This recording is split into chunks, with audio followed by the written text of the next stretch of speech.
ഇനി നമുക്ക് ഒരു നല്ലൊരു അതിഥി നമുക്ക് വേണ്ടി കാത്തിരിക്കുന്നുണ്ട്. എനിക്ക് തോന്നുന്നു ചേച്ചിയെ പോലെ തന്നെ കൃഷ്ണഭക്തിയായിട്ടുള്ള ഒരു വ്യക്തിയും കൂടിയാണ് വരാൻ പോകുന്നത്.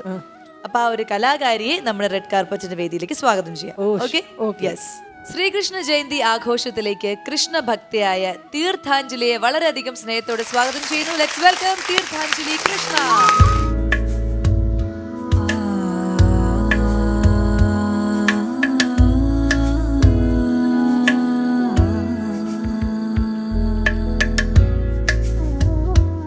അപ്പോൾ നമ്മുടെ റെഡ് കാർപ്പറ്റിലേക്ക് സ്വാഗതം. എന്തായാലും ഈ ശ്രീകൃഷ്ണ ജയന്തി എപ്പിസോഡിൽ പറ്റിയൊരു അതിഥി തന്നെയാണ് അല്ലേ? നല്ല ഐശ്വര്യമായിട്ടുണ്ട് കാണാൻ. സ്ഥലം എവിടെയാണ്? തൃശ്ശൂരാണ്. അപ്പൊ ഗുരുവായൂരപ്പന്റെ ഭക്തയാണ്, കൃഷ്ണന്റെ ഭക്തയാണ്. അതെ, കഴുത്തിലിതാ കൃഷ്ണന്റെ ഒരു മാല. അത് ഞാൻ ഉണ്ടാക്കിയതാണ്. ഓ, അത് ശരി. എന്തുകൊണ്ട്? അത് ഒരു തരം ക്ലേ പോലെ ഒരു വരച്ചത് ഞാൻ തന്നെ. അതെ, അതായത് ഈ കുട്ടി ഡ്രോയിങ് അങ്ങനെ പഠിച്ചിട്ടില്ല, പക്ഷെ ഉണ്ണിക്കണ്ണന്റെ പടം വരയ്ക്കും. മാത്രമേ വരയ്ക്കുള്ളൂ, അതേ അറിയുള്ളൂ. അതെന്താ അങ്ങനെ തോന്നാൻ കാരണം? ഇല്ല, വളരെ ചെറുതിലേ തന്നെ അമ്മ ഡാൻസ് ചെയ്യണ കണ്ടിട്ട് ഡാൻസിന് കൊണ്ടുപോയി ചേർത്തിരുന്നു. ചേച്ചി പാട്ടും പഠിച്ചിരുന്നു. പക്ഷെ ഞാൻ ഇരുന്ന് പഠിക്കണ ശീലമില്ല, ഭയങ്കര കുറുമ്പാണ് എനിക്ക്.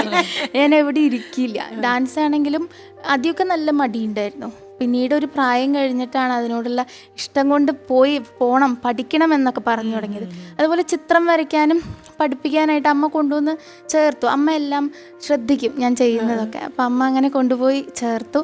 അപ്പോൾ വരയ്ക്കാനായിട്ട് ഫസ്റ്റ് സ്റ്റെപ്പ് പറഞ്ഞു തന്നാൽ അതങ്ങനെ ക്ഷമയില്ല. ഇന്ന് അതിനുള്ളൊരു പക്വതയുണ്ട്. വളരെ കുഞ്ഞിലേ എനിക്കതിന് സാധിച്ചിരുന്നില്ല. പാട്ടും ചെറുതിലെ പഠിക്കാൻ കൊണ്ടിരുത്തിയിരുന്നു. ഞാൻ അവിടെ നിന്നൊക്കെ ഓടി നടക്കും. ഡാൻസ് മാത്രം പക്ഷേ ഇങ്ങനെ പോയാലേ പറ്റുള്ളൂ എന്നുള്ളൊരു ബോധം ഉള്ളത് കൊണ്ട് അവിടെ തന്നെ നിന്നു.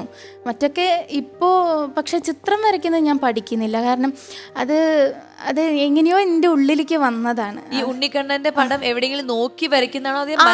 ആദ്യം നോക്കി വരച്ചിരുന്നു.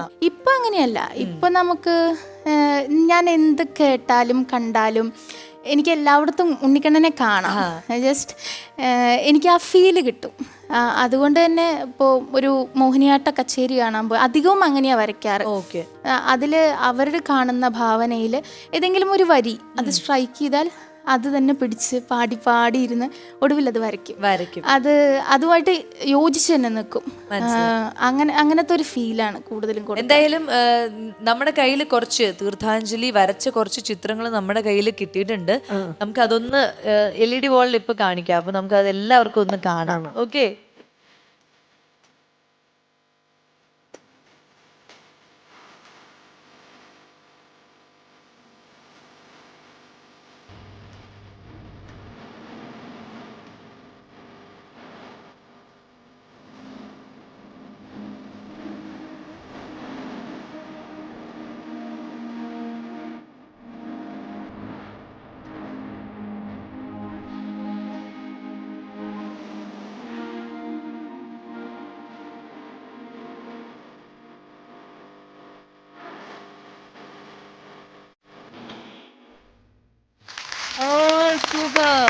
ഇല്ല, വളരെ സ്ട്രൈക്കിംഗ് ആയി തോന്നിയത് ഇതുവരെ നമ്മൾ ഉണ്ണിക്കണ്ണന്റെ ഫോട്ടോസ് കാണുന്നതും ഒക്കെ കുറെ ഉണ്ട്. അതെ, പക്ഷെ അതിൽ ഒരു ഫോട്ടോ മാത്രം വ്യത്യാസം.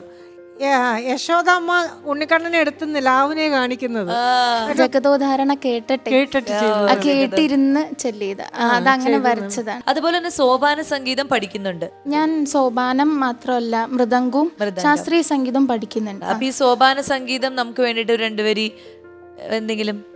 ശൃംഗാരൂപത്തോടെ ഗുരുവായൂർ മരുവുന്ന മംഗളമൂർത്തി മുകുന്ദ ഹരേ. ശൃംഗാര രൂപത്തോടെ ഗുരുവായൂർ മരുവുന്ന മംഗളമൂർത്തി മുകുന്ദ ഹരേ. അമ്മതൻ വചനത്താൽ അന്നേരം മുകുന്ദ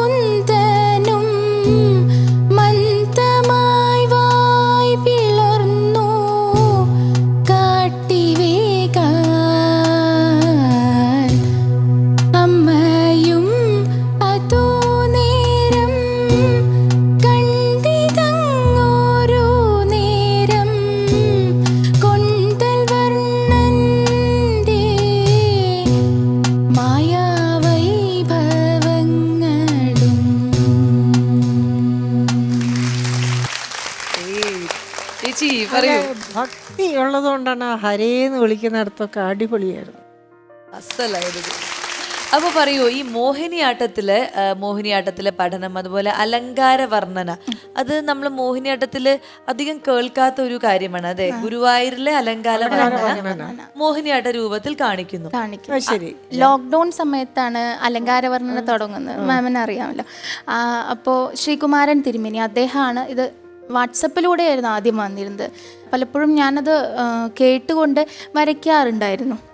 ചിലപ്പോഴെല്ലാം ഞാൻ വരച്ച് വച്ചിരിക്കുന്ന ചിത്രം അന്ന് പൂർത്തീകരിച്ചാൽ അന്ന് അലങ്കാരവർണ്ണനയിൽ അത് വരാറുണ്ട്. ആ ഉണ്ണിക്കണ്ണൻ അലകൃഷ്ണനായിട്ട് അങ്ങനെ പലപ്പോഴും അങ്ങനെ ഒരു ഫീല് കിട്ടിയിരുന്നു.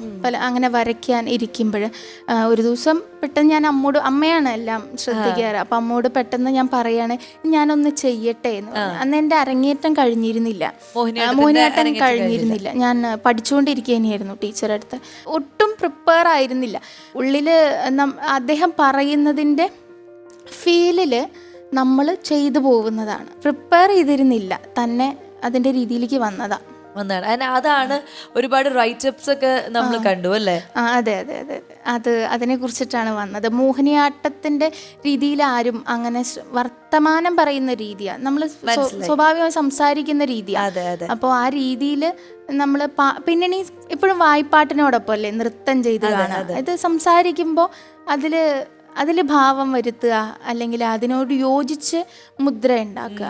അതിൽ ഒരു താളമുണ്ട്, അദ്ദേഹം പറയുന്നതിനൊരു ഈണവും താളവും ഉണ്ട്. അത് മനസ്സിലാക്കുന്നത് സംഗീതവും മൃദംഗവും പഠിച്ച ആ ഒരു ധാര ഉള്ളിലുള്ളത് കൊണ്ടാവണം. നമുക്ക് എന്തായാലും തീർത്ഥാഞ്ജലിയുടെ ഫാമിലിയെ കൂടി ഒന്ന് പരിചയപ്പെടാം. രണ്ടുപേർക്കും നമസ്കാരം, റെഡ് കാർപ്പറ്റിലേക്ക് സ്വാഗതം. ആരൊക്കെയാണ്? അമ്മ, വല്യമ്മ, അതായത് അമ്മയുടെ ചേച്ചി. അപ്പൊ ആദ്യം അമ്മയെ പരിചയപ്പെടാം. അമ്മയുടെ പേര് മിനി. എന്ത് ചെയ്യുന്നു? വീട്ടില് ഹൗസ് വൈഫാണ്. പ്രൈവറ്റ് ഫാമിലി വർക്ക് ചെയ്യുന്നുണ്ട്. അമ്മയും അതായത് നല്ല കൃഷ്ണഭക്തയാണോ? അതെ. പ്രത്യേകിച്ച് ഈ കൃഷ്ണഭക്തി ആവാനുള്ള കാരണം എന്താ? എപ്പോഴും കണ്ടുവരുന്നതും നാമം ചെല്ലുന്നതും ഒക്കെ അങ്ങനെയാണ്. നാരായണ തന്നെ മുത്തച്ഛനെ എണിക്കുന്നതും വിളിക്കുന്നതും നാരായണ എന്ന് കേട്ടിട്ടാണ് വളരുക. അറിഞ്ഞിരുന്നില്ല, മോളെ പ്രസവത്തിന്റെ തലേദിവസം രാത്രി ഭഗവാൻ കൃഷ്ണനെയും എൻ്റെ മുത്തച്ഛനെയാണ് സ്വപ്നം കണ്ടത്. ഭഗവാൻ കൃഷ്ണനെ സ്വപ്നം കണ്ടപ്പോൾ ചേച്ചിയുടെ അടുത്ത് ഞാൻ പറഞ്ഞു, പിറ്റേ ദിവസം ഓപ്പറേഷനാണ്. അപ്പോൾ പറഞ്ഞു, ഇന്ന് ഭഗവാൻ കൃഷ്ണനെയാണ് ഞാൻ സ്വപ്നം കണ്ടത്, എൻ്റെ മുത്തച്ഛനെയും, അതുകൊണ്ട് ആൺകുട്ടി ആയിരിക്കാം എന്ന് പറഞ്ഞു. പക്ഷേ വന്നപ്പോ പെൺകുട്ടി, പക്ഷെ ഒരു കൃഷ്ണ പെൺകുട്ടി ആയിരുന്നു. നമുക്ക് വല്യമ്മയെ കൂടി ഒന്ന് പരിചയപ്പെടാം. വല്യമ്മയുടെ പേര് മാലതി. അപ്പം രണ്ടുപേർക്കും കാണാൻ സാധിച്ചതിൽ ഒരുപാട് സന്തോഷം.